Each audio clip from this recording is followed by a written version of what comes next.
आत्म्याला मुक्ती मिळणं किंवा आपण म्हणतो की ह्या व्यक्तीला मृत्यूनंतर मुक्ती आहे, पण ही मुक्ती देहाच्या संपण्यानंतरच असते अशातला भाग नाही, तर ती जिवंतपणे सुद्धा अनुभवता येते. म्हणजे आपण म्हणतो की विधात्याने हे मटेरियलिस्टिक जग निर्माण केलं, हे जो मायावी जग निर्माण केलं, त्याच्यात आधी आपण खनिज सृष्टी, वनस्पती सृष्टी, प्राणी सृष्टी आणि मग मानवी देह, हा जो प्रवास आहे तो आत्म्याचा प्रवास. ऊर्जा कंपनं असतात प्रत्येकाच्या शरीरातनं बाहेर पडणारी, प्रत्येकाच्या विचारातनं बाहेर पडणारी, आणि त्याचा आपल्या ह्याच्यावर परिणाम होत असतो. आत्म्यावर होत नाही, कारण आत्म्या ही पवित्र ऊर्जा आहे, ही वैश्विक ऊर्जा आहे की ज्याच्यामध्ये कधीही भेसळ होऊ शकत नाही. परिणाम होतो तो आपल्या जाणीवेवर होतो, कॉन्शियसनेसवर होतो. प्रत्येक चक्रावर मेडिटेशन, ते उच्चार करून ती लाईट घेऊन त्या कलरचा इमॅजिनरी, आणि ह्या पद्धतीने जर का सकाळीच आपण जर का आपली बॉडी एनर्जाइज केली तर दिवसभर आपल्याला ती एनर्जी एकदम पुरवू शकते. आई बोलवती हे जे असतं ते त्यांना वेलकम करायला आलेले असतात, जे ह्याच्यावर विश्वास ठेवा नका ठेवू, पण ते वेलकम करायलाही आलेले असतात. आणि सिल्व्हर कॉर्ड जर का तुटायला त्रास होत असेल तर ती पण तोडून त्या जीवाला मुक्त करण्यासाठी आलेले असतात. तर ते भास नसतात, त्यांना ते बरोबर दिसत असतं की ते खरंच आलेले असतात.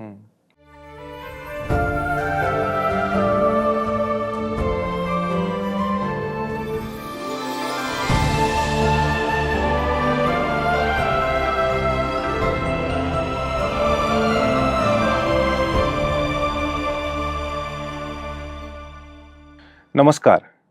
बोलत राहूयाच्या आजच्या भागात तुम्हा सर्वांचं मी मनपूर्वक स्वागत करतो. खूप छान छान कंटेंट आपल्या पॉडकास्टवरती क्रिएट होतोय. वेगवेगळी मान्यवर आपल्या पॉडकास्टवरती येऊन अगदी मनमोकळ्या गप्पा आपल्याशी करतायत, आणि सगळ्यात महत्त्वाचं म्हणजे प्रेक्षक म्हणून तुम्ही फार छान प्रतिसाद देताय. त्यामुळे असाच भरभरून प्रतिसाद येत राहणं अपेक्षित आहे. त्यामुळे प्रथमेश इनामदार हा यूट्यूब चॅनल नक्की सबस्क्राईब करा, बेल आयकनला क्लिक करा आणि तो शेअर देखील करा. आपण अनेक वेगवेगळ्या विषयांवरती एपिसोड घेतोय. मुळामध्ये कसं आहे की फक्त कलाक्षेत्राशी रिलेटेडच आपण आपला पॉडकास्ट मर्यादित न ठेवता, आपल्या पॉडकास्टचं नावच आहे बोलत राहूया, त्यामुळे आपण अनेक क्षेत्रातल्या मंडळींशी बोलत राहणार आहोत. मध्यंतरी प्रवास करत असताना मनामध्ये विचार आला की म्हणजे ॲक्च्युली झालं असं की एक ॲम्ब्युलन्स बघितली, आणि ॲम्ब्युलन्स बघितल्यानंतर माझ्या मनामध्ये विचार आला की खरंच ज्या वेळेला माणूस मृत्यूशी झगडत असतो आणि त्याच्या जगण्याचा प्रवास थांबल्यानंतर नक्की पुढे काय होतं याच्यावरती आपण काहीतरी विचारणा केली पाहिजे, किंवा त्याच्यावरती अनेक लोकांनी अभ्यास केलेला आहे, तो आपण आत्मसात केला पाहिजे किंवा आपण बघितलं पाहिजे. आणि मग माझ्या वाचनामध्ये एक सुंदर पुस्तक आलं. या पुस्तकाचं नाव आहे आत्म्याचा प्रवास आणि मृत्यू पश्चात जीवन. या पुस्तकेच्या लेखिकेसोबत आज आपण आहोत. आपण स्वागत करूया डॉक्टर मेधा खाजगीवाले यांचं. नमस्कार. नमस्कार. आत्म्याचा प्रवास आणि मृत्यू पश्चात जीवन हे तसं टायटल हे काय वाचतो रे उगाचच असं साधारण इतर लोक म्हणतात, किंवा असं कोणासमोर हे पुस्तक किंवा घरामध्ये असं ठेवलं तर साधारण बापरे तू जरा वेगळ्याच मार्गाला किंवा वेगळ्याच वाटेला लागतोयस की काय असं होतं. पण हा खूप प्रत्येक माणसाच्या केंद्रस्थानी असलेला विषय आहे आणि तो महत्त्वाचा देखील आहे. म्हणूनच आज तुमच्याशी आपण चर्चा करतोय. आणि सगळ्यात महत्त्वाचं डॉक्टर असं म्हणल्यानंतर तुमची विद्यावाचस्पती journey of the soul and life after death ह्या विषयावर आहे. तर अगदी सुरुवातीला ज्याच्यामध्ये तुम्ही विद्यावाचस्पती PhD होल्डर आहात ज्या विषयाचा, तो विषय नक्की काय आहे, त्याचा गाभा काय आहे, तो एकदा समजून सांगा. नक्की. तुम्ही आत्ता म्हणालात की पुस्तक जरी साधं ठेवलं तरी लोक म्हणतात की मृत्यू पश्चात कशाला काय. कारण मृत्यूची जेवढी भीती वाटते ना माणसाला तेवढी कशाचीच वाटत नाही. बरोबर. त्यामुळेच मृत्यूनंतर काय असा विचार करताना काय असेल हे सगळं गूढ आहे किंवा पुनर्जन्म या सगळ्याचा विचार करताना माझ्या डोक्यातही बरेच विचार यायला लागले. आणि माझे गुरु सुरेशचंद्र नाडकर्णी त्यांनी मला ऑकल्ट, फिलॉसॉफी, मिस्टिक काही गोष्टी यांच्याबद्दलची पुस्तकं पण दिली होती. ती वाचायला सुरुवात केली आणि त्याच्यावर मग मी पुढे अभ्यास चालू केला खरं सांगायचं तर. आणि मी आधी लेक्चर्स द्यायला लागले या विषयावर. एका लेक्चरला माझे PhDचे गाईड डॉक्टर आर्यन शुक्ला, NCLचे डॉक्टर शुक्ला, त्यांची बरीच पुस्तकं आहेत. ते मला म्हणाले की तू या विषयावर अजून खोल अभ्यास करायचा असेल तर मी तुझा गाईड होईन, तुला डॉक्टरेट करायला आवडेल का? म्हणजे मी उडीच मारली आनंदाने की अरे, म्हटलं लगेच उद्यापासून तयारी सुरू करते. आणि हा प्रवास माझा चालू झाला. आणि आतापर्यंत जे शास्त्रीय संशोधन झालंय ते आणि धर्म काय सांगतात त्याचा थोडा तुलनात्मक अभ्यास अशा टाईपचं माझं थेसिसचं स्वरूप होतं. कारण खरं सांगायचं तर हिंदू फिलॉसॉफीमध्ये म्हणजे मी कर्मकांड नाही म्हणत आहे, फिलॉसॉफीमध्ये जेवढं ह्याच्याबद्दल खोल ज्ञान दिलेलं आहे तेवढं कुठेच नाहीये. पण तरी सुद्धा सगळे धर्म इकडनं तिकडनं या गोष्टी मानतात, उल्लेख आहेत. त्याचा मी थोडा अभ्यास केला. लोकांनी या विषयावर लोकांना आलेले अनुभव आहेत त्यांचं संकलन केलं सगळं. आणि अशा पद्धतीने मी थेसिस माझा पूर्ण केला. आणि मुख्य हेतू थेसिस लिहिताना एक जो डोक्यात होता तोच हेतू मी डोक्यात ठेवून पुढे हे पुस्तक लिहिलं की जेव्हा मी कन्व्हिन्स झाले की खरंच हा फक्त स्वल्पविराम आहे, तर मग मृत्यूची भीती कशाला? सो मृत्यूच्या भीतीचा मृत्यू घडवून आणणं हे किती गरजेचं आहे हे लक्षात आल्यावर मी ठरवलं की आता पुस्तक स्वरूपामध्ये हे लिहायचं. आणि मी पहिलं पुस्तक हे लिहिलं. पण आत्म्याचा प्रवास हे दोनच जर शब्द आपण घेतले तर तो प्रवास हा पुनर्जन्माकडे आहे का, किंवा आपण मुक्ती मिळणं ज्याला आपण म्हणतो की आत्म्याला मुक्ती मिळाली, तर नक्की हा प्रवास कुठे जातो? ओके, आधी पुढचं जे काय आपण म्हणलात त्याच्याबद्दल बोलते की मुक्ती, आत्म्याला मुक्ती मिळणं किंवा आपण म्हणतो की ह्या व्यक्तीला मृत्यूनंतर मुक्ती आहे. खरं तर मुक्ती म्हणजे आपल्या जो कॉन्शियसनेस असतो किंवा आपला सूक्ष्म देह असतो हा पूर्ण मोकळा होऊन जाणे, कुठल्या इच्छा आकांक्षात न अडकणे, त्याला मुक्ती असं आपण म्हणतो की आता ह्याच्यापुढे काहीच नाहीये शिल्लक. पण ही मुक्ती देहाच्या संपण्यानंतरच असते अशातला भाग नाही, तर ती जिवंतपणे सुद्धा अनुभवता येते. म्हणजे ती कशापासून नसून ती येते जिवंतपणे सुद्धा. म्हणजे आपण जे साधू संत महात्मे काही काही बघतो की काहीच नसतं, म्हणजे कशातही अडकलेले नसतात किंवा काय, ते काय जिवंतपणे मुक्तीच अनुभवत असतात. सो हा मुक्तीशी रिलेटेड भाग झाला की देहाची नसून देहापासून मुक्ती, देहापासून मुक्ती. आणि दुसरं फक्त आत्म्याचा प्रवास हे दोन शब्द जर का म्हणले तर लोक जे मृत्यूनंतर अनुभव येतात त्यालाच आत्मा असं दुर्दैवाने म्हणतात. पण स्पिरिट आणि सोल या वेगळ्या गोष्टी आहेत. म्हणजे आपलं शरीर, आत्मा आणि सूक्ष्मदेह हे तीन गोष्टी आहेत. आणि आत्मा म्हणजे आपल्यातली पवित्र ऊर्जा, ज्याच्यामुळे आपण जिवंत आहोत किंवा उठल्यावर मी उठले, मी आहे ही जी जाणीव होते की जी डेड बॉडीला होत नाही, ती जाणीव करून देणारी ऊर्जा म्हणजे आत्मा, परमेश्वरी ऊर्जा. आणि त्याचा हा जो प्रवास आहे, म्हणजे आपण म्हणतो की विधात्याने हे मटेरियलिस्टिक जग निर्माण केलं, हे जो मायावी जग निर्माण केलं, त्याच्यात आधी आपण खनिज सृष्टी, वनस्पती सृष्टी, प्राणीसृष्टी आणि मग मानवी देह, हा जो प्रवास आहे तो आत्म्याचा प्रवास. आणि मग काही शरीरातले मानवी देहातले हा प्रवास होऊन मग शेवटी आपण अनंतामध्ये विलीन होतो, परत देह स्वरूपामध्ये येत नाही कुठल्याच. हा तो प्रवास.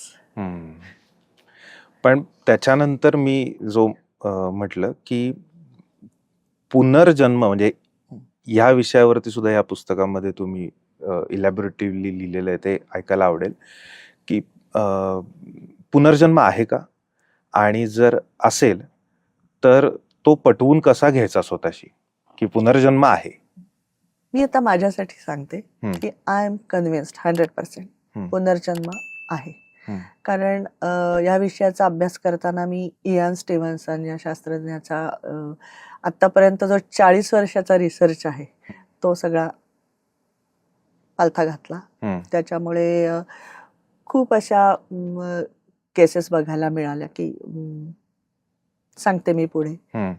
पण आत्ता जर तुम्ही जे म्हणलात की असतो का किंवा आहे का, हे मी कसं स्वतःला पटवू, माझ्याही डोक्यात हे विचार यायचे की कशावरनं पुनर्जन्म असतो.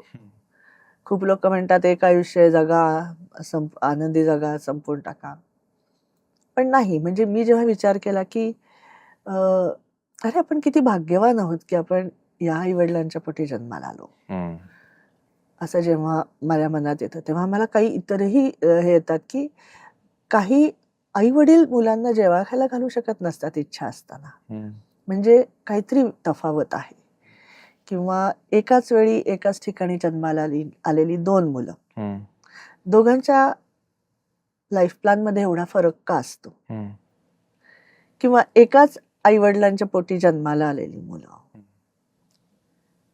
प्रत्येक जणाचं लाईफ वेगळं असतं. कोणी वाईट मार्गाला जातं, कोणाच्या आयुष्यात काही बऱ्याच घटना घडतात, कोणी त्या संस्काराला धरून राहत नाही. मग एकाच ठिकाणी वाढलेली मुलं, मग प्रत्येकाच्या आयुष्यात अशा वेगळ्या घटना का घडतायत. किंवा अतिशय चांगल्या माणसांना आलेला दुर्दैवी मृत्यू, शारीरिक व्याधी, आणि काही काही लोकांना गणवून समाजाला त्रास देऊन सुद्धा उद्दामपणे मस्तवालपणे जगणारी लोक, फ्रॉड करून पळून जाणारी लोक, हे सगळं बघितल्यावर असं वाटतं की हे सगळं काय आहे. माणसाला जर का एकच जन्म असेल तर परमेश्वर अशा वेगवेगळ्या स्वरूपामध्ये का जन्माला घालेल. किंवा प्रत्येकाच्या वाट्याला येणारे शारीरिक, मानसिक, आर्थिक ही दुःख ही त्याच जीवाला तशीच, हे असं का असतं. म्हणजे त्याच्या मागे काहीतरी कारण असणार. म्हणजे हे कधीतरी मागे घडून गेलेलं असेल की ज्याची मी आता फळं भोगते. मग मी कर्माच्या सिद्धांताचा विचार करायला सुरुवात केली, त्याच्यावरची पुस्तकं वाचली, आणि येस, आय एम कन्व्हिन्स्ड की पुनर्जन्म असतो आणि आपल्या कर्माप्रमाणे तो आपल्याला मिळतो. कधी कधी आपण स्वतःलाही असं विचारतो ना प्रश्न की हे माझ्या वाट्याला का, माझ्याच का. पण इतरांच्याही वाट्याला अशा गोष्टी येत असतात, आणि खूप चांगल्याही गोष्टी आयुष्यात असतात. तेव्हा आपण विचारत नाही की हे माझ्या वाट्याला का, मी असं काय केलंय की एवढी चांगली गोष्ट माझ्या आयुष्यात परमेश्वराने द्यावी.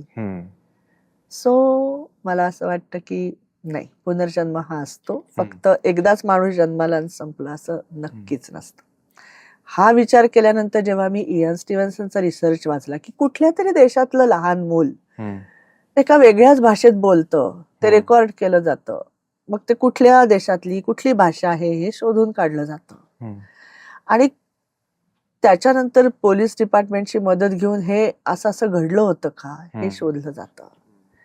त्या मुलाला तिथे नेलं जातं, तो जुनं कुठलं तरी 50 वर्षापूर्वीचं सगळं त्या घरातलं सांगतो. म्हणजे अशा गोष्टी बघितल्या. किंवा महायुद्धाच्या काळात, महायुद्धानंतर जन्माला आलेली मुलं, ती छोटी छोटी 3-4 वर्षाची मुलं, पार जपानी लोकांनी कसं विमान पाडलं, माझा को पायलट कोण होता, ह्या विमानाची रचना कशी होती, जे जेम्स वेटची गोष्ट आहे. आणि मग जेव्हा शोधून काढलं की हो बाबा हा स्वतःचं नाव सांगतोय, लिनिंजर तो होता पायलट, त्याचा को पायलट हा होता, हे सगळं घडलेलं आहे, मग हे 3 वर्षाचं मूल कसं काय बोलतंय. अशा अनेक घटना, भारतातली शांतीदेवी ही जी घटना खूप मोठाच तो एपिसोड होता. या गोष्टी बघितल्यावर असं वाटतं की नाही, हे असं आपोआप घडत नाही. ह्या मागच्या जन्माच्या आठवणी कोणीही कोणाचं कॅरी नाही करत. बरोबर. नाहीतर हे छोटं मूल त्या घरात जाऊन नावाने हाका का मारेल. त्यामुळे येस, पुनर्जन्म नक्कीच असतो. अनेक वेळेला काही काही चमत्कारच म्हणेन मी त्याला, की असे दिसतात की एक 5 वर्षाचं मूल एक उत्तम पेटी वाजवत आहे, किंवा एक 7-8 वर्षाचं मूल जे उस्ताद लोकांना जमणार नाही असा तबला वाजवत आहे, किंवा काही रियालिटी शोज मध्ये काही लहान लहान मुलं अशी काही गातात की हे दैवी देणगी असल्याशिवाय होऊच शकणार नाही. तर मग अशांचा काहीतरी मागच्या जन्मीचा राहून गेलेल्या गोष्टी किंवा असं काही असतं का त्याच्या पाठी? म्हणजे इव्हन आता मध्ये मी एक हे बघितलं, अगदीच म्हणजे फारच छोटं मूल आहे ते, आणि एकदम 5-5 आकडी गुणाकार भागाकार म्हणजे दोन्ही, म्हणजे आणि तो असा फक्त असं असं असं असं करून खाली ती अशी लांब लचक फिगर लिहितो, म्हणजे कॅल्क्युलेटरवर सुद्धा एवढ्या फास्ट होणार नाही. हे काय आहे, म्हणजे खरंच असं वाटतं की एक्झॅक्टली. हा, म्हणजे असं म्हटलं जातं की प्रत्येक मनुष्य 7 एनर्जी स्पेक्ट्रम्स असतात, आणि त्यातले 3-4 प्रत्येकात असतात, आणि ते तुम्ही पुढे कॅरी फॉरवर्ड करत असता, त्याच्यात प्रवीण होत असतात. तर मला वाटतं हे मागणं घेऊन आलेले असतात सगळं, की याच्यात फक्त फारच लवकर त्याचं प्रकटीकरण होत आहे. त्यांच्या आतमध्ये जे सबकॉन्शियस माइंड मध्ये जे झालेलं आहे आत स्टोर्ड, त्याचं पुढच्या बॉडी फॉर्म मध्ये खूप पटकन त्याचं व्यक्त होत आहेत ती मुलं. आणि हे आत्ताच नक्कीच नाहीये, हे मागणं आलेलं असतं. पण म्हणजे याच्यामध्ये अजून एक आहे की पुनर्जन्म, मी आता माणूस म्हणून या पृथ्वीवरती आहे, तसे अनेक वेगवेगळ्या पेशीतले वेगवेगळे जीवात्मे ह्या पृथ्वी तलावरती आहेत. तर आपण असं म्हणतो की अनेक योनींचा प्रवास केल्यानंतर मनुष्य जन्म मिळतो.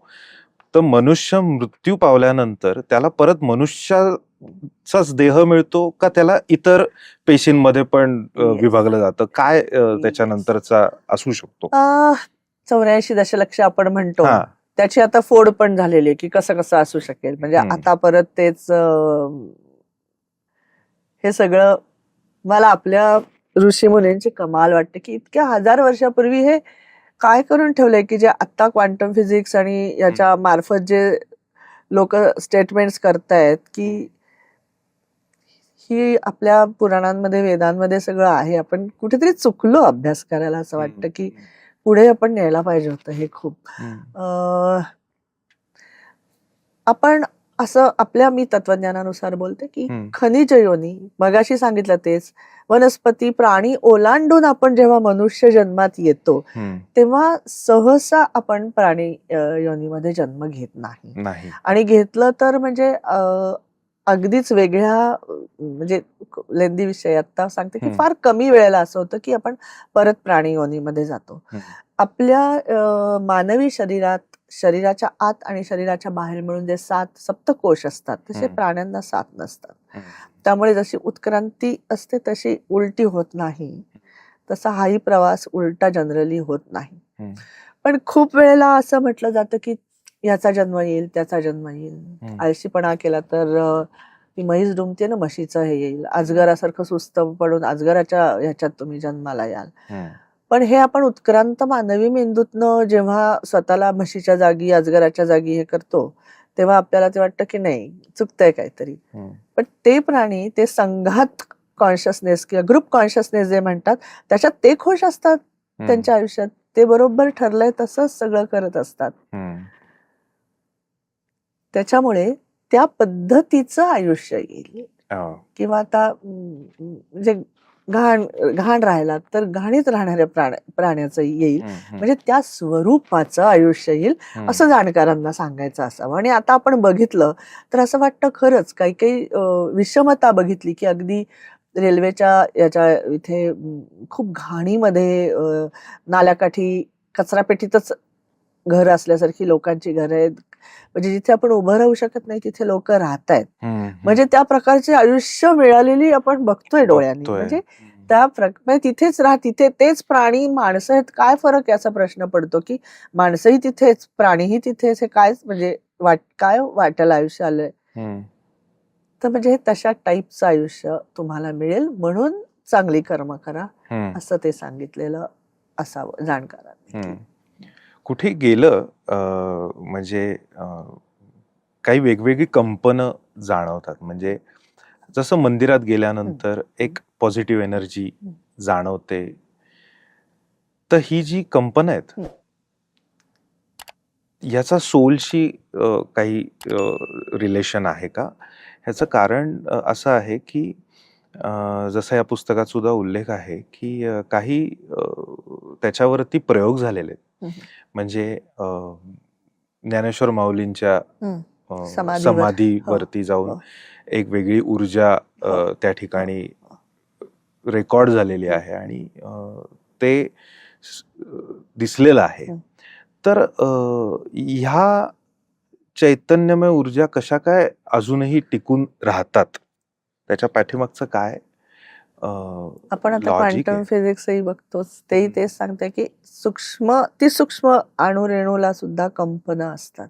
तसे प्रयोग झालेत की ते कसे बिहेव करतात. अगदी छोट्याशा ह्याच्यात सुद्धा ऑब्झर्वर असेल तर म्हणजे त्यांना कंपनं असतात, त्यांना कुठेतरी कॉन्शियसनेस असतो. आणि जेव्हा छोट्या छोट्या अणुरेणूंपासनं पदार्थ वेगवेगळे बनतात, म्हणजे फक्त त्याची संरचना बदलते, पण लिक्विड फॉर्म किंवा दगड, पाणी हे जे वेगवेगळं आहे त्या प्रत्येकाला कुठले ना कुठली तरी व्हायब्रेशन्स असतात. त्याचप्रमाणे आपल्या विचारातून ज्या गोष्टी बाहेर पडतायत त्याला सुद्धा व्हायब्रेशन्स असतात. म्हणजे आता म्हणला तुम्ही की देवळात गेल्यावर आपल्याला जर का छान वाटलं तर प्रत्येक जण तिथे ना श्रद्धेची व्हायब्रेशन्स घेऊन येतो. बरोबर. आणि प्रत्येक जण एक पवित्र ऊर्जा तिथे असते, सकारात्मकता असते. आपण तिथे पूजा अर्चा केली जाते, धूप उदबत्ती लावली जाते आणि प्रत्येक जण श्रद्धेची ऊर्जा कंपनं तिथे सोडत असतो. त्यामुळे तिथे आपल्याला ना छान वाटतं. कुठल्याही देवळामध्ये ना घंटानाद असतो, घंटानादाची वेगळी व्हायब्रेशन्स असतात, त्यामुळे ते सगळं वातावरणच वेगळ्या व्हायब्रेशन्सने भरून जातं. तसंच आपण जर का एखाद्या कचरा पेटी शेजारून जात असलो तर ती इतकी खालच्या ह्याची व्हायब्रेशन्स असतात की तुम्हाला तिथे फार काळ बसवत नाही.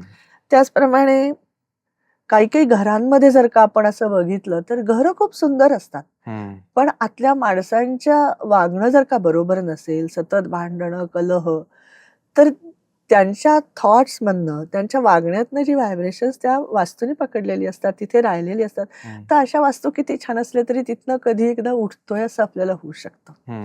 किंवा काही काही ना फार न बोलणारी पण शांत वृत्तीची, विचारी आणि विवेकी माणसं असतात.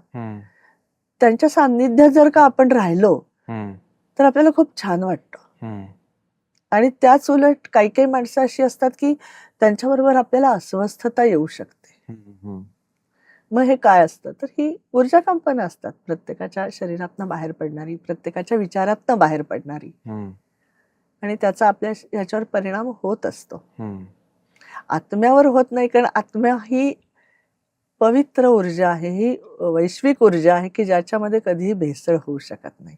परिणाम होतो तो आपल्या जाणीवेवर होतो, कॉन्शियसनेसवर होतो, किंवा आपलं मन चित्त बुद्धी अहंकार हा जो सूक्ष्मदेह आपला असतो, जिथे आपल्या विचारांची साठवणूक होते, इच्छा आकांक्षांची साठवणूक होते, त्या आपल्या मनोदेहामध्ये ही परिणाम होत असतो, मनोदेहावर, आत्म्यावर नाही. मगाशी तुम्ही बोलताना दोन म्हणालात की soul is a different thing and spirit is a different thing. So जिथे सोल आहे तिथे स्पिरिट्सचं पण म्हणजे ज्याला आपण म्हणतो की काही पुस्तकांमध्ये पण फोटो आहेत की पिशाच्य योनीतले जीवात्मे मी पण दिले माझ्या पुस्तकात, ह्या पुस्तकामध्ये आहे. तर ते पिशाच्य म्हणजे नक्की काय? आधीच क्लिअर करते की मी फोटो दिलेत ते आफ्टर लाईफचे पुरावे म्हणून दिलेले आहेत, आणि ते मी ते स्पिरिटची फोटोग्राफी आहे, सोलची नाही. सोलची शरीर संपलं, सोल बाहेर कॉस्मिक एनर्जीमध्ये मिसळून गेलं, मागे जे राहतं ते स्पिरिट राहतं, ते स्पिरिट फोटोग्राफी आहे. बरोबर. आणि दुसरी गोष्ट म्हणजे भूत पिशाच हा माझा विषय नाही. बरोबर. मी फक्त मृत्यू पश्चात जीवनाचे दाखले काय आहेत करेक्ट. याच्यासाठी स्पिरिट बॉडीचे कुठले कुठले अनुभव येऊ शकतात याचा अभ्यास केलेला आहे. तेवढाच माझा स्पिरिट या गोष्टीशी संबंध आहे. ऊर्जा स्रोत, आपण असं म्हणतो की मेडिटेशन तुमचं जर व्यवस्थित होत असेल किंवा तुम्ही रोज ध्यानधारणा करत असाल तर तुमच्या अवतीभोवती एक वेगळं वलय निर्माण होतं. तर ते वलय तेवढ्यापुरतंच मर्यादित असतं का ते वलय तुमच्या डे टू डे लाईफमध्ये तुम्हाला साथ करतं, सोबत असतं? नक्की त्याची विचारणा कशी तुम्ही कराल? ओके. मेडिटेशन जर का फक्त म्हणायचं झालं तर जी लोक खूप काळ मेडिटेशन करतात म्हणजे खूप दिवस, तर त्यांच्या आपोआपच न कळत थॉट प्रोसेसमध्ये बदल होतो.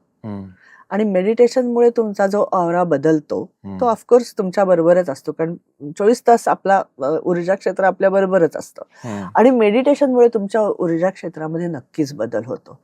कारण मी मेनली मेडिटेशन हे 7 चक्रांचं घेते किंवा मी स्वतः पण करते, पण त्याच्यामध्ये कुठल्या आपल्या एनर्जी सेंटरवर आपल्या कुठल्या थॉट प्रोसेसचा परिणाम होतोय हे जाणून अकॉर्डिंगली जर का आपण क्लिनिंग आणि मेडिटेशन केलं तर आपले विचारच बदलायला मदत होते. जेवढे आपल्या ह्याच्यातले नकारात्मक विचार जातील तेवढा तुमचा ऑरा डेफिनेटली स्ट्रॉंग होतो.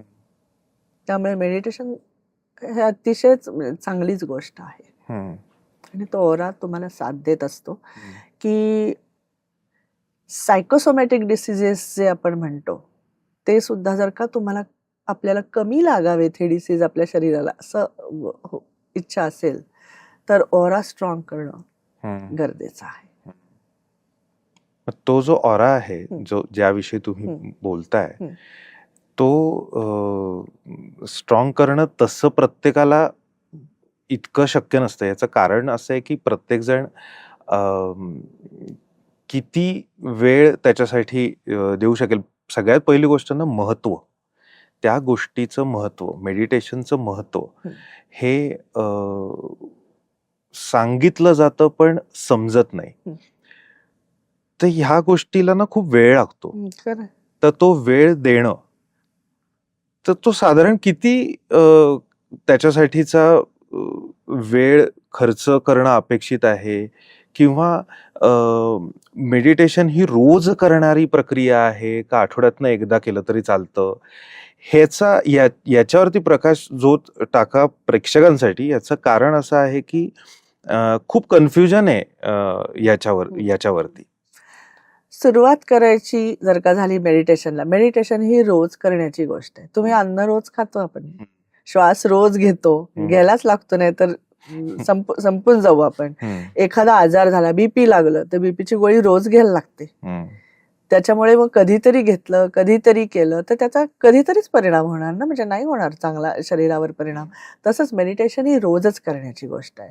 पण खूपदा असं मेडिटेशनला प्रॅक्टिस एक तर खूप लागतेच, पण आपलं मन खूप चंचल असतं. म्हणजे मेडिटेशनला बसल्यावर सुरुवातीच्या काळामध्ये ना अगदी अशीच मांडी घाला, ताट बसा असं करण्यापेक्षा थोडं रिलॅक्स्ड बॉडी ठेवून स्टार्ट जर का केलं तर आपल्याला सुरुवात करायला थोडंसं सोपं जातं. म्हणजे हे मी तुम्हाला जे मला वाटतं किंवा मला जे अनुभव आले किंवा वर्कशॉपमध्ये मी जे घेते ते मी तुम्हाला सांगते. आणि 10 मिनिटं तुम्ही तुमच्या शरीरासाठी काढू नाही का शकत? आपण जिमला जातो, 45 मिनिटं व्यायाम करतो, घरी करतो योगासन, काही जे असेल ते, तर तेवढी 10 मिनिटं जर का मेडिटेशनला काढली, प्रत्येक चक्रावर मेडिटेशन, ते उच्चार करून ती लाईट घेऊन त्या कलरचा इमॅजिनरी, आणि ह्या पद्धतीने जर का सकाळीच आपण जर का आपली बॉडी एनर्जाइज केली तर दिवसभर आपल्याला ती एनर्जी एकतर पुरवू शकते. नंतर नेगेटिव्ह थॉट्स आले तर ते आपण आपल्या विचारात फिल्टर करू शकतो. की जे माझ्या शरीरावर परिणाम नाही करता कामा. हे सगळं मेडिटेशन साध्य होतं आणि त्यामुळे ते रोजच करायला पाहिजे. आणि त्याचा जो करेल त्याला तोच सांगू शकेल की काय परिणाम होतो त्याचा. म्हणजे आपण फक्त शरीर आणि त्याचे आजार एवढाच विचार करतो, पण मन ही गोष्ट इतका काही प्रचंड परिणाम आपल्या शरीरावर करत असते. तर ते शांत ठेवायचं असेल, त्याची चंचलता कमी करायची असेल, नंतर तर मेडिटेशन हे आवश्यक आहे. जो मनुष्य मनाने शांत नाही तो नेगेटिव्ह विचार करतो, शरीरावर परिणाम होतो, बीपी, शुगर, खूप गोष्टी लागतात. म्हणून मेडिटेशन आवश्यक आहे. आणि ते छोट्या छोट्या वेगवेगळ्या पद्धतीने जर का स्टार्ट केलं तर त्याचा अजून फायदा होतो. म्हणजे तो एक वेगळा पूर्ण 1.5 तासाचा मी बोलू शकीन त्याच्यावर, पण आता थोडक्यातच सांगते की येस, अगदी कडक ह्याच्यामध्ये सुरुवात केली तर कधी कधी कंटाळा येतो की मला बसवत नाहीये, माझ्या पाठीला रग लागतीये, असं होऊ शकतं की नाही माझे विचार भरकटतायत. हो, भरकटणार, अनेक महिने भरकटणार. 2 विचारांमधलं अंतर कमी करणं ऍटलिस्ट एवढं तरी आपण करू शकतो. विचार हे शुद्ध विचार कोणाचेच होऊ शकत नाही जगात, पण 2 विचारांमधलं अंतर जेवढं वाढवता येईल तेच आपलं यश असतं त्याच्या मागचं. It is important. नाही तर मग झोपेमध्ये सुद्धा मेंदू हायपर ऍक्टिव्ह असतो, कारण आपण दिवसभर जे केलंय ते मेंदू काम करत राहतो. मग एक अस्वस्थता, सतत अर्धवट झोप होणं, ह्या गोष्टी आपण ज्या अनुभवतो, की शांत झोप नसणं, ह्याही गोष्टी त्याच्यामुळे टळू शकतात. अजून एक मनामध्ये प्रश्न आहे की कधी कधी होतं असं की बऱ्याच वेळेला मी सुद्धा हे अनुभवलंय की जी ज्येष्ठ माणसं त्यांच्या उतार वयामध्ये असतात आणि नंतर ती ह्या जगातनं जातात, तर त्यांच्या अगदी जाण्याच्या आधी ना त्यांना खूप जुनं काहीतरी आठवतं. किंवा त्यांचे वडील त्यांना दिसत असतात, त्यांची आई त्यांना दिसत असते. अनेक वेळेला मी हे म्हटलेलं पण बघितलेलं आहे की ते बोलवतायत, अण्णा बोलवतायत, नाना बोलवतायत, अशा पद्धतीने त्यांच्या मुखातून गोष्टी येतात. तर 2 प्रश्न आहेत त्याला जोडून की एक तर माणसाला स्वतःचा मृत्यू आपल्याला आता काही येणार आहे हे कळतं का आधी जागलेपणी, आणि दुसरं म्हणजे हे जे मागचं काहीतरी आठवतं याच्या पाठीमागे काय थॉट प्रोसेस असेल? बऱ्याच माणसांना आपला मृत्यू आहे हे कळतं. म्हणजे अगदी घरामध्ये बऱ्याच सुद्धा घडलेल्या गोष्टी आहेत की या महिन्याचं औषध आणू नकोस असं सांगून सकाळचा चहा शांतपणे पिऊन गेलेली व्यक्ती माझ्या डोळ्यासमोर आहे. की म्हणजे हे कुठेतरी मेसेज मिळाला होता की आता नाही आपल्याला पुढचं आयुष्य. असे खूप खूप लोकांचे अनुभव आहेत. तर बऱ्याच लोकांना 4 महिने आधी सुद्धा कळू शकतं की कुठेतरी वेगळा प्रवास आता आपला चालू झालेला आहे. मृत्यूची चाहूल बऱ्याच लोकांना लागते, ही फॅक्ट आहे. सगळ्यांना नाही, पण बऱ्याच लोकांना लागते. दुसरी गोष्ट, तुम्ही म्हणालात की त्यांचे आई वडील आलेत किंवा गेलेली जुनी माणसं आलेत असं ते म्हणतात, तेव्हा त्यांचे नातेवाईक म्हणतात की आता काही खरं नाही, भास व्हायला लागलेत. ते भास नसतात. आपल्याला मी पुस्तकात डिटेल दिलेलं आहे, पण आपली स्पिरिट बॉडी आणि म्हणजे सूक्ष्म देह आणि जड देह ह्याला धरून ठेवणारी एक कॉर्ड असते, ज्याला योगसूत्रामध्ये सूत्रात्मा असं म्हटलंय किंवा ज्याला सिल्वर कॉर्ड असं म्हटलं जातं. तर ती कॉर्ड जोपर्यंत तुटत नाही तोपर्यंत माणसाला मृत्यू येत नाही. ही पहिली गोष्ट. ज्याला आपण नुसतीच म्हण आपण म्हणतो की ह्याच्या आयुष्याची दोरी बळकट आहे, पण ती दोरी म्हणजे काय आहे हा आपण विचार करत नाही. ती ही दोरी असते, सूत्रात्मा. दुसरी गोष्ट म्हणजे आपल्या प्रत्येकाला स्पिरिट गाईड्स असतात. म्हणजे आपले गेलेले जे आपल्या ह्याच्यातली लोक किंवा प्राणी सुद्धा इव्हन, हे आपल्याला कुठेतरी गाईड करत असतात. ते आपले प्रोटेक्शन आपल्याला देत असतात. तर बरेचदा आपले आई वडील किंवा आजी ही जी लोक दिसत असतात ते आपले स्पिरिट गाईड्स असू शकतात. आणि ते ही सिल्वर कॉर्ड तोडण्यासाठी फार यातना होऊ नये म्हणून तिथे उपस्थित असतात. कारण लोकांना असे छतावर इकडे तिकडे आई बोलवती हे जे असतं ते त्यांना वेलकम करायला आलेले असतात.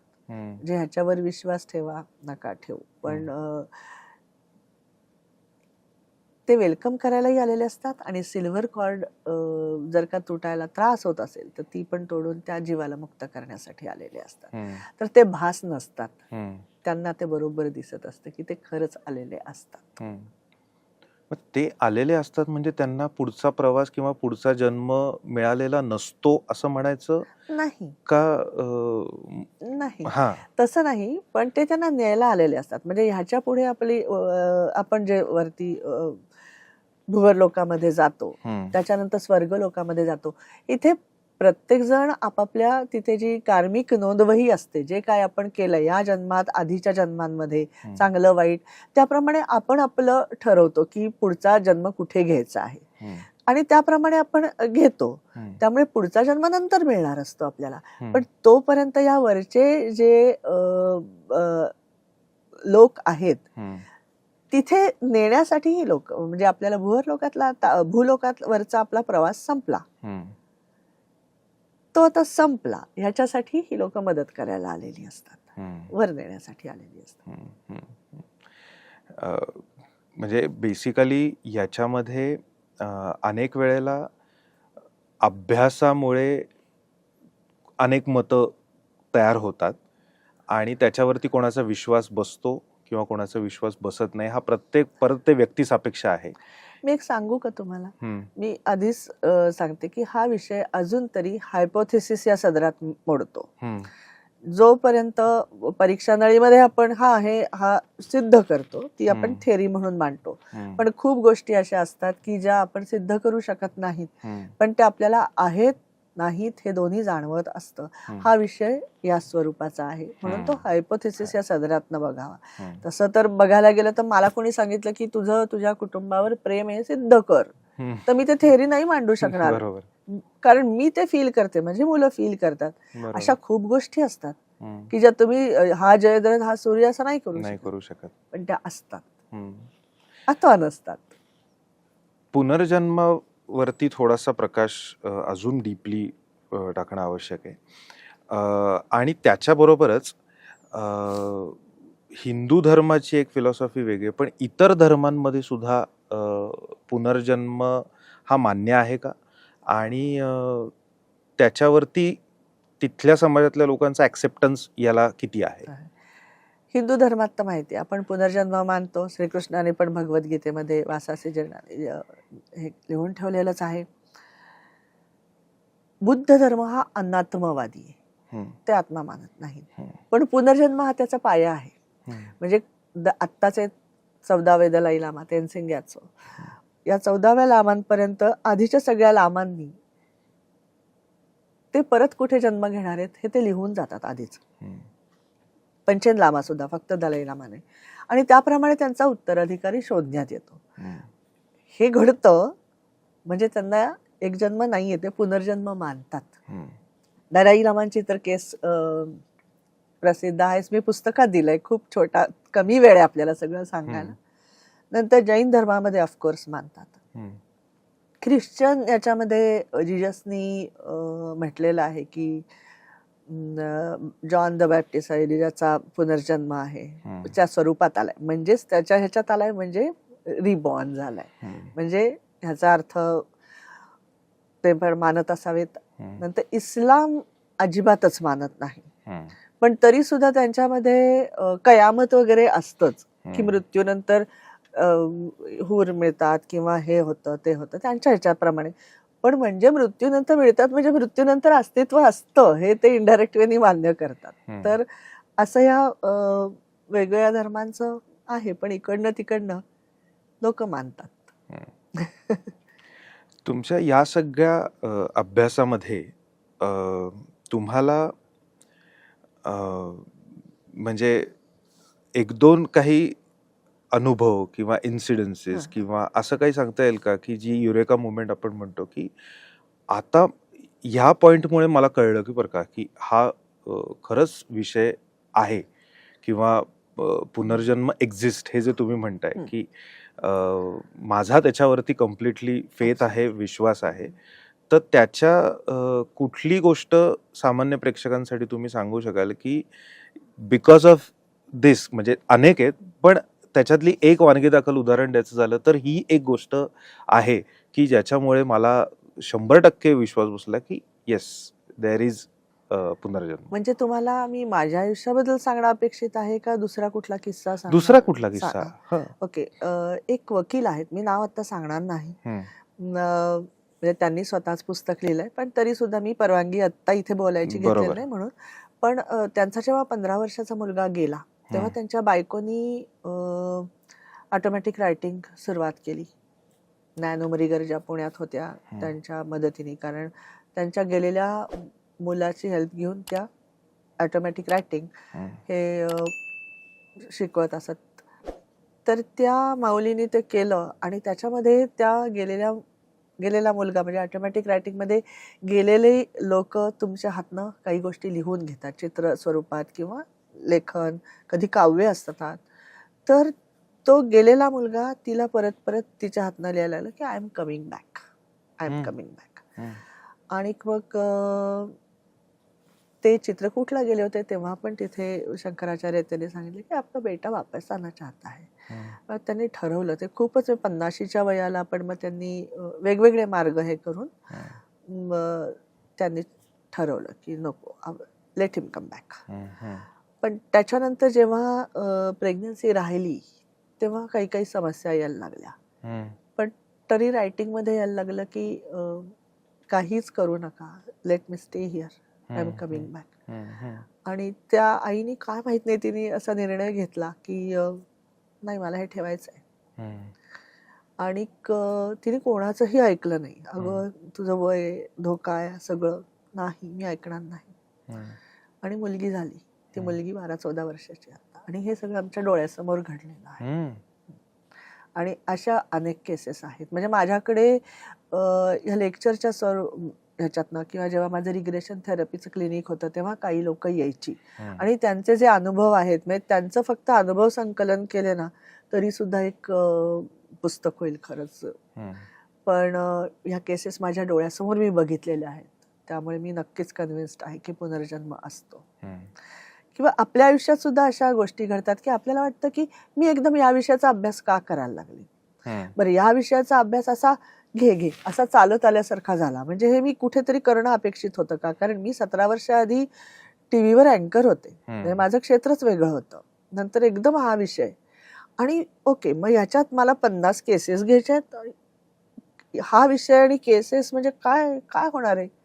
आणि असं म्हणजे अक्षरशः कॉस्मिक हेल्प आल्यासारखं ह्याच्याकडनं त्याच्याकडनं इतका तो असा सुंदर प्रवास माझा 4 वर्ष झाला डॉक्टरेट करण्याचा, की असं वाटलं की काहीतरी चॅनलाइज आहे, कोणतरी मला हेल्प करताय, म्हणजे हे मी करणं अपेक्षित असावं, माझा लाईफ प्लॅन हा असा होता. असे पण अनुभव आल्यावर असं वाटतं की नाहीये मी एकदम असं हे करणं, म्हणजे मी मागे कधीतरी केलं असेल कदाचित अर्धवट, आता पूर्ण केलं, आता तो प्रवास पूर्ण होतोय. त्या प्रवासामध्ये ह्या पुस्तकाच्या व्यतिरिक्त आता तुम्ही काय काय गोष्टी करत आहात की अजून लोकांना डिटेलमध्ये याची माहिती समजेल, लोक याविषयी ज्ञात होतील, याच्यासाठी तुमचे वेगवेगळे प्रयत्न पुस्तकाच्या व्यतिरिक्त काय काय सुरू आहेत? मी एक तर लेक्चर देते या विषयावर आणि त्याचा मला खूप फारच छान फीडबॅक मिळाला. म्हणजे आतापर्यंत 80च्या वर माझी झाली आहेत. मधल्या काही काळात मी बंद केलं होतं, आता परत चालू करणार आहे. कारण माझा हेतू हाच असतो की खूप लोक जी मेनली येतात, अगदी तरुण सुद्धा लोक खूप येतात, पण काही लोकांचे नातेवाईक गेलेले असतात, मुलं गेलेली असतात किंवा अचानक जोडीदार सोडून गेलेला असतो, तर अशा वेळेला लोक त्या दुःखातनं बाहेर नाही पडू शकत. त्याच्यामुळे त्यांना त्या दुःखातनं का बाहेर पडा, त्या गेलेल्या सोला न पकडता पुढे जाऊ देत, त्याचा मार्ग वेगळा आहे. तर हे सगळं कन्व्हिन्स करून त्या दुःखातनं त्यांना नॉर्मल प्रवाहामध्ये आणणं, ह्याच्यासाठी मला असं वाटतं की त्या लेक्चरशी लोकांना खरंच खूप हेल्प होत होती, असं मला फीडबॅक येत होता. तर तीच परत चालू करणार आहे मी, कारण ती मी खूपच बरीच वर्ष मी ती करतच होते.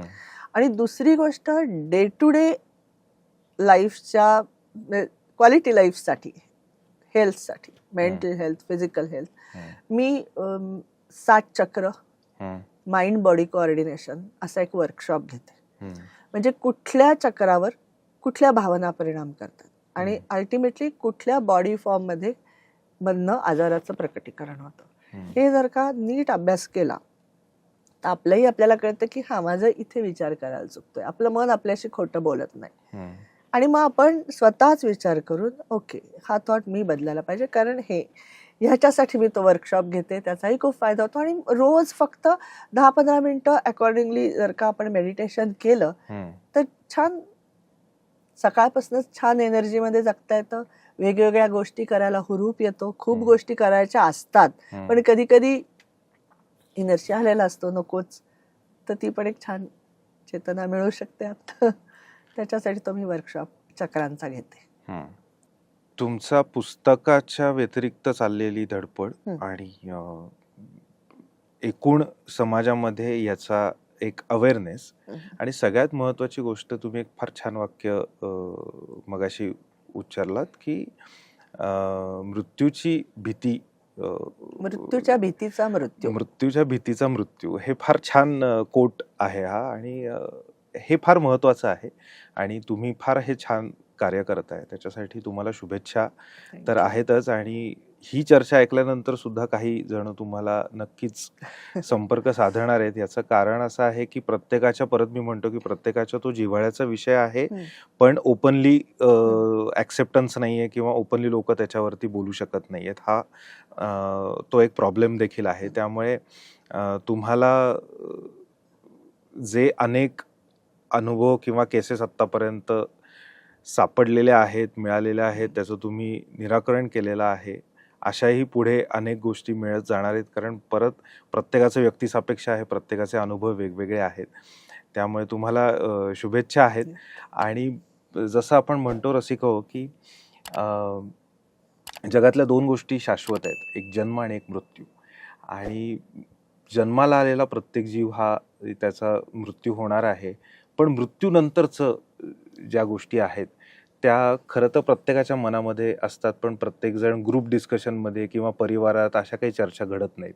आणि प्रत्येकाने नक्कीच हे पुस्तक वाचलं पाहिजे. आणि पुस्तक वाचल्यानंतर एक वेगळा आयाम त्याला मिळतोय आपल्या विचारांना, आणि तो सगळ्यात जास्त महत्त्वाचा आहे. त्यामुळे आजच्या सखोल चर्चेनंतर प्रत्येकजण स्वतःमध्ये डोकावून बघेलच, पण ॲट द सेम टाईम मृत्यूची भीती ही गेली पाहिजे, हे सगळ्यात महत्त्वाचं आहे. हे या चर्चेचं फलित आहे. आज डॉक्टर मेधा खासगीवाले यांनी आपल्यासाठी वेळ दिला, त्याबद्दल त्यांचे आभारही मानूया आणि त्यांना शुभेच्छाही देऊया. पुढच्या भागात भेटूया एका नवीन पाहुण्यासह. तोपर्यंत नमस्कार.